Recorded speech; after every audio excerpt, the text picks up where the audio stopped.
Hello दोस्तों, स्वागत है आपका मेरे चैनल टैली टॉक पर। यहाँ पे हम टैली प्राइम के बारे में जो भी जानकारियाँ हैं वो आपके साथ में शेयर कर रहे हैं। हमने ऑलरेडी पिछली वीडियोस के अंदर company creation, ledger group management का वीडियो ऑलरेडी देख लिया है। आज की वीडियो हमारी है वाउचर क्रिएशन के बारे में। वाउचर, जैसा कि आप सब जानते हैं कि बिजनेस के अंदर होने वाले सारे के सारे ट्रांजेक्शन्स जर्नल एंट्री के हिसाब से पोस्ट होते हैं और टैली के अंदर में हर वाउचर का एक फॉर्म होता है, हमें वो फॉर्म फिलअप करना होता है एंड वाउचर एंट्री हो जाती है। हाथ से करने वाली अकाउंटिंग के मुकाबले टैली काफ़ी सुविधाजनक है। इसमें आप एक वाउचर एंट्री करते हैं, ऑटोमेटिकली आपका ledger posting, trial balance, profit and loss account, trading account, balance sheet सब तैयार हो जाती है। आपकी हर एंट्री से इसके ट्रायल बैलेंस और बैलेंस शीट में साथ के साथ फ़र्क पड़ता है। तो हम आगे बढ़ते हैं। वाउचर एंट्री किस किस तरह की होती है, आइए शुरू करते हैं। सबसे पहले अपनी कंपनी हम ओपन कर लेते हैं, टैली टॉक, जो हमने अभी रिसेंटली बनाई थी। हम जैसे अभी अपना वाउचर एंट्री देख सकते हैं, यहाँ पे कोई भी वाउचर हमने एंट्री नहीं किया है। टैली टॉक जो अपनी कंपनी है ये क्रिएटेड है। एच पे जाके अगर हम लेजर के अंदर जाते हैं तो हमें अपने बनाए हुए सारे के सारे लेजर्स यहाँ मिल जाते हैं एक लाइन से।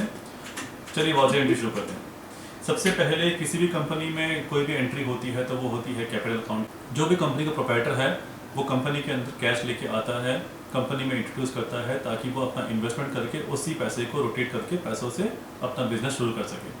तो सबसे पहले हम एंट्री लेंगे कैश की। आप अगर यहाँ साइड में देखेंगे तो आपको यहाँ contra, payment, receipt, journal, sales, purchase, other vouchers तरह की बहुत सारे बटन्स मिलेंगे। ये सारे ही बटन्स जो है डिसाइड करते हैं कि आपकी जो एंट्री है वो किस तरह की है।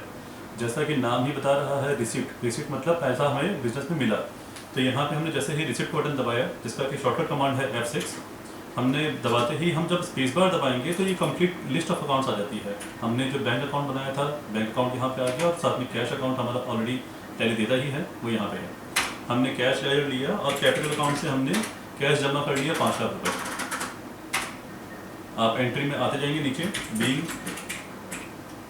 अमाउंट रिसीव्ड एज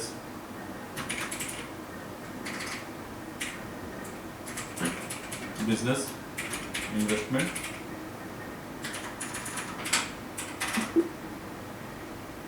अब इन 5 लाख में से हम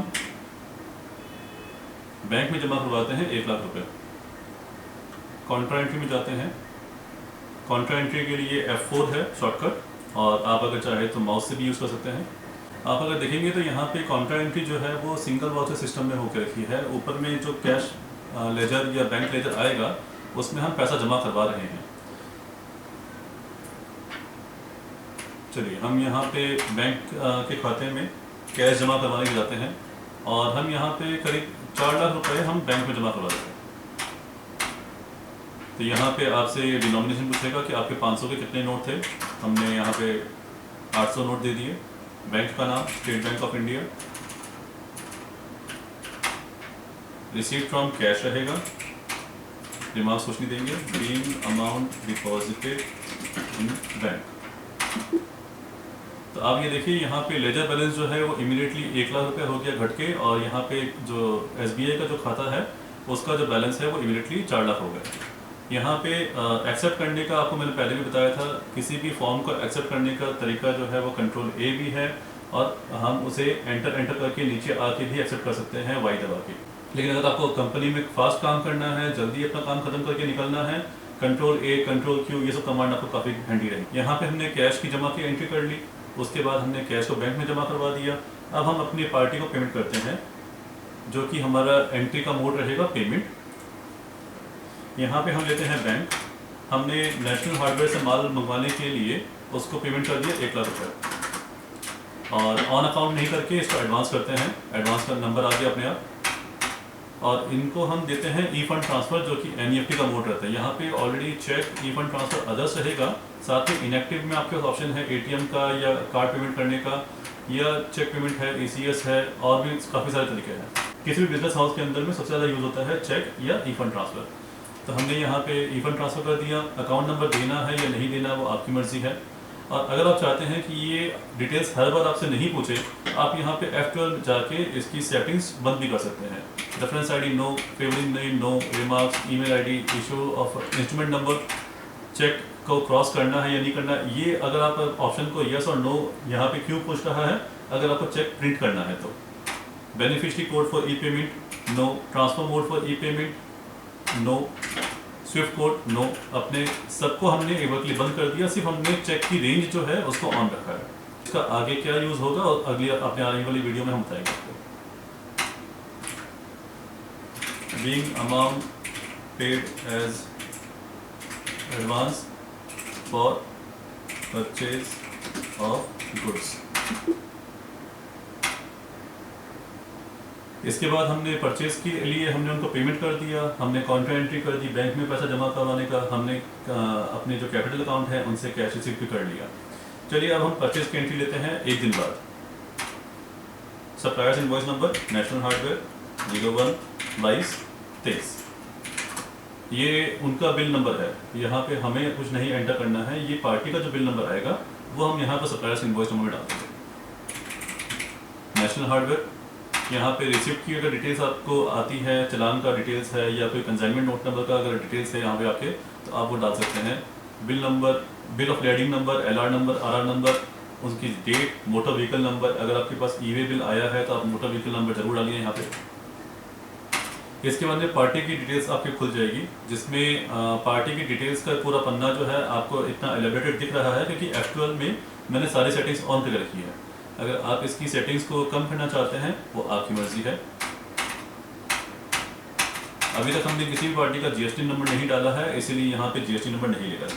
अब यहाँ पे हमने एक आइटम बनाया था हार्डवेयर के नाम से, जिसकी एंट्री कुछ इस तरह से है। मेरे यहाँ पे मैं हमेशा हार्डवेयर हो चाहे कोई भी आइटम है, आइटम को एक ग्रुप के अंदर बनाता हूँ। कारण ये है कि सरकार जो है टाइम टू टाइम इन सेटिंग्स को चेंज करती रहती है, जो टैक्सेशन स्लैब है वो चेंज करती रहती है। हमारे यहाँ जीएसटी लागू हो गया था 1 जुलाई 2017 से, लेकिन 17 के बाद में सरकार ने कई बार अपनी आइटमों के हिसाब से उनकी जो सेटिंग्स है वो चेंज करी है, उनकी रेट परसेंटेज चेंज की है। कुछ आइटम 28% पे थे, उनको 18 पे लेके आए, 18 को 12 पे लेके आए, 12 को 5 पे भी लेके आए और कुछ आइटम 12 से 18 पे भी लेके आए। तो उन सेटिंग्स को लिए हमें हर आइटम को जाके इंडिविजुअली चेंज नहीं करना पड़े, इसलिए मैं उसको बनाता हूँ ग्रुप के अंदर। और ग्रुप की सेटिंग्स में अगर हम जाते हैं तो वहाँ पे हम जीएसटी की जो डिटेल डालेंगे वो उस ग्रुप में पड़ने वाले हर आइटम के अंदर में एप्लीकेबल हो जाए। यहाँ पे आप देख सकते हैं मैंने हार्डवेयर लिया, हार्डवेयर का मैंने HSN कोड जो है वो डाल दिया है 8302, और टैक्सेशन लिमिट जो है 18% की होती है इंटीग्रेटेड, तो 9% सेंट्रल सेल्स टैक्स और स्टेट सेल्स टैक्स उसने अपने आप ले लिया। इसको नो करके हम आगे बढ़ते हैं। और यहाँ पे मैंने जो आइटम क्रिएट किया है हार्डवेयर, उसका मैंने प्राइमरी यूनिट जो है बनाया है नंबर्स में, तो उसका फॉर्मल नेम है नंबर्स। और यूक्यूसी यानी कि यूनिक क्वांटिटी कोड, जो कि जीएसटी रिटर्न लगाने में काम आता है, वो मैंने पीसेस रखा है। अगर आप चाहें तो इसको आप नंबर्स भी कर सकते हैं। नंबर ऑफ डेसिमल प्लेसेस मैंने 1 रखा है। अब यहाँ पे मैंने ऑल्टरनेट यूनिट रखी है। अब सपोज कीजिए हार्डवेयर जो है वो डजन में भी आ सकता है, 100 की पैकिंग में भी आ सकता है या बोरे में भी आ सकता है, बट ऑल्टरनेट यूनिट आप जितना चाहे उतना बना सकते हैं। एक ऑल्टरनेट यूनिट के अंदर हमने डजन रखा, डजन के अंदर में हमने जो नंबर ऑफ यूनिट्स है उसको 2 रखा है डेसिमल प्लेसेस, और 1 डजन इक्वल्स टू 12 नंबर हमने ओके कर दिया। BOM जो है वो बिल ऑफ मटेरियल होता है। अगर आप एक कंप्यूटर असेंबल कर रहे हैं तो बिल ऑफ मटेरियल अगर आप यहाँ पे डालते हैं कि 1 PC सोल्ड, तो वहाँ पे माउस और कीबोर्ड और आपका मॉनिटर या CPU सब कुछ मिला के आप बिल ऑफ मटेरियल में डाल देते हैं। तो 1 PC सोल्ड जब आप करेंगे तो वो ऑटोमेटिकली आपके एक एक आइटम आपके कीबोर्ड वगैरह की सब कम कर देगा। ये एडवांस फीचर्स में आता है, इसके ऊपर हम एक पूरी क्लास लेंगे। हम इसे अभी BOM नो करते हैं। स्टैंडर्ड रेट्स, अगर आपको MRP के हिसाब से माल बेचना है तो प्रोवाइड बिहेवियर ऑप्शन, इसके अंदर आप जाएंगे तो आपके पास में ऑप्शंस है कि हर मैन्युफैक्चरिंग यूनिट अगर आपकी है तो आप अपनी हर सेल को मैन्युफैक्चरिंग यूनिट दिखा सकते हैं ताकि आपके नेगेटिव स्टॉक्स नहीं आए, या फिजिकल स्टॉक और आपके जो एक्चुअल स्टॉक है उसकी अगर काउंटिंग में कोई डिफरेंस आ रहा है तो ये सारे उसके एडवांस फीचर्स है। जीएसटी एप्लीकेबल यस किया है, बट हम जीएसटी की कोई भी सेटिंग्स यहाँ पे चेंज नहीं कर रहे क्योंकि हम चाहते हैं कि जीएसटी की सेटिंग्स जो है वो अपनी ग्रुप से ले। यहाँ पे सेट MRP डिटेल्स हम नहीं कर रहे हैं और हम आगे बढ़ते हुए हमने इसको सेव कर दिया। Control A। क्वांटिटी हम ले लेते हैं अपने यहाँ पे 8 डजन। आप देखेंगे प्राइमरी यूनिट मेरा यहाँ पे नंबर्स होने के कारण जैसे मैंने 8 डजन दिया, 96 नंबर्स अपने आप ले लिया। और रेट भी आपके हाथ में है, अगर आप चाहें तो 100 रुपये प्रति नंबर दे सकते हैं या 100 रुपये प्रति डजन भी दे सकते हैं। हमने 100 रुपये दिया, अमाउंट आ गया यहाँ पे 9600 का। परचेज के ऑप्शन में मैंने एक लेजर और क्रिएट करके रखा है IGST इंटरस्टेट के लिए, और ये पार्टी हमारी लोकल असम की है तो हम इसे लोकल असम के हिसाब से लेजर में ले लेंगे। यहाँ पे नेचर ऑफ ट्रांजेक्शन जो होता है उसमें बहुत सारे क्लासिफिकेशंस है, और आपके बिजनेस हाउस के ऊपर जो एप्लीकेबल होता है आप वो ले सकते हैं।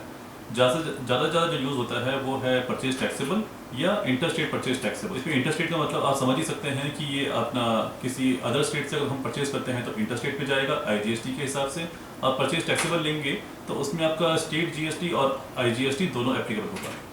यहाँ पे आते हैं, हमने आइटम वाली जो कॉलम है उससे बाहर निकल के हम यहाँ पे लेते हैं SGST 9%, इसने अपने आप कैलकुलेट कर लिया, और IGST 9% अगर लेते हैं लोकल असम का तो इसने अपने आप कैलकुलेट कर लिया। तो यहाँ पे दोस्तों अपने को राउंड ऑफ की ज़रूरत नहीं पड़ी।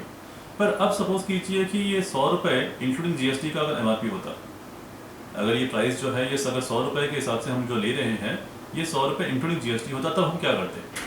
इसका एक तरीका है, ये है कि अभी हम जो ले रहे हैं वो है 100 रुपये प्लस 18%, यानी कि 118 रुपये की इसकी प्राइसिंग हो गई।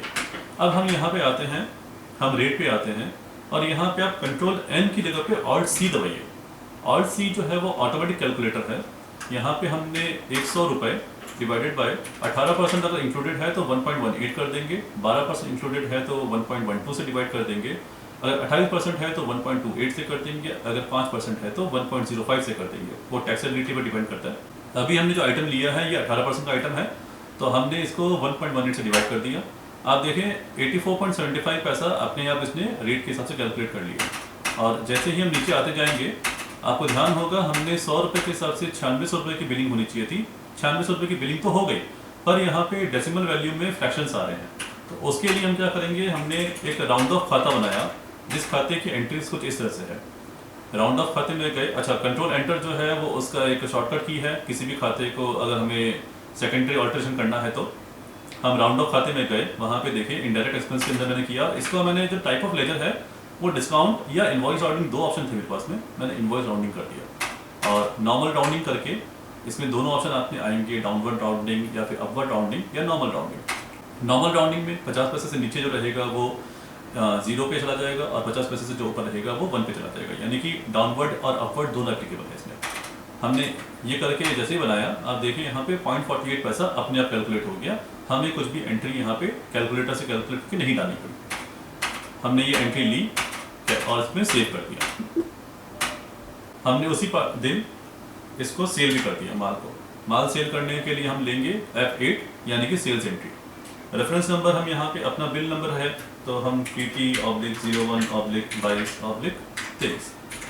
अच्छा, अब यहाँ पे आप देखें तो वाउचर का नंबर 1 आ रहा है। यहाँ पे मैंने रेफरेंस नंबर तो डाल दिया। अब आप अगर ये सोचें कि मेरे को वाउचर में ही ऑटोमेटिकली हर बार प्रीफिक्स और सफिक्स लग के आ जाए, तो उसके लिए आप मेरी आने वाली वीडियो पे ध्यान दें। हम वहाँ पे एडवांस स्टेप्स जब सिखाने जाएंगे तो हम वाउचर क्रिएशन की जो एक्स्ट्रा क्लास लेंगे, उस क्लास के अंदर आपको मैं दिखाऊंगा कि हम डायरेक्ट जो अपना वाउचर प्रिंट हो रहा है उसका नंबर कैसे बदली कर सकते हैं, प्रीफिक्स या सफिक्स कैसे लगा सकते हैं। यहाँ पे हम पार्टी को देते हैं गुरु कृपा हार्डवेयर, जो हमारी लोकल पार्टी है और डीलर है। यहाँ पे हमने हार्डवेयर उसको बेचा। हार्डवेयर के अंदर में हमें क्वांटिटी, एडिशनल क्वांटिटी के हिसाब से जाते हैं, तो हमने उसको 8 डजन माल जो है, जो हमने माल मंगवाया था वो हमने बेच दिया है 100 रुपये के हिसाब से प्लस GST। लोकल असम का, और हमने यहाँ पे SGST यूज़ किया लोकल असम का। यहाँ पे ई इन्वॉइसिंग डिटेल जब पूछेगा अपने से तो हम इसको नो करके आगे बढ़ जाएंगे।